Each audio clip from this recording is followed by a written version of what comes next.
بسم اللہ الرحمن الرحیم۔ شروع اللہ کے پاک نام سے جو بہت مہربان اور نہایت رحم کرنے والا ہے۔ حضور اکرم صلی اللہ علیہ وآلہ وسلم نے اپنی رضائی والدہ کا ہمیشہ بہت خیال رکھا۔ حضرت خدیجہ رضی اللہ تعالی عنہا سے نکاح کے بعد حلیمہ بی بی مکہ آئیں اور خشک سالی کی وجہ سے غربت کی شکایت کی۔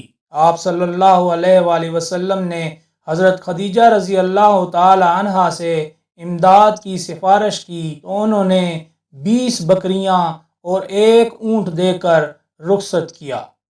ابن سعد کے مطابق حلیمہ بی بی یوم حنین کے موقع پر حضور اکرم صلی اللہ علیہ وآلہ وسلم کے پاس تشریف لائیں۔ آپ صلی اللہ علیہ وآلہ وسلم ان کو دیکھتے ہی اٹھ کھڑے ہوئے اور میری ماں پکارنے لگے۔ آپ صلی اللہ علیہ وآلہ وسلم نے اپنی چادر زمین پر بچھا دی اور اس پر اپنی رضائی ماں کو بٹھایا۔ ان کی بات بڑے غور سے سنی اور حاجت پوری کی۔ فتح مکہ کے موقع پر حلیمہ بی بی کی بہن آپ صلی اللہ علیہ وآلہ وسلم کی خدمت میں حاضر ہوئیں۔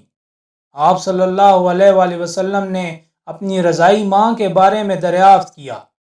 جب آپ صلی اللہ علیہ وآلہ وسلم کو علم ہوا کہ وہ وفات پا چکی ہیں تو آپ صلی اللہ علیہ وآلہ وسلم کی آنکھوں میں آنسو امڈ آئے۔ آپ صلی اللہ علیہ وآلہ وسلم نے اپنی رضائی خالہ کو لباس، سواری کا جانور اور 100 درہم نقد دے کر رخصت کیا۔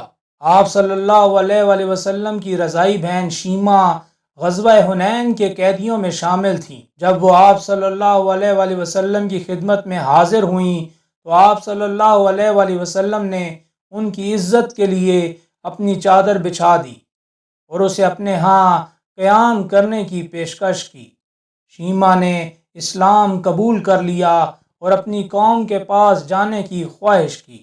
آپ صلی اللہ علیہ وآلہ وسلم نے اپنی رضائی بہن کو غلام، لونڈی اور بکریاں دے کر رخصت کیا اور اس کی وجہ سے بنو سعد کے قیدیوں کو رہا کر دیا۔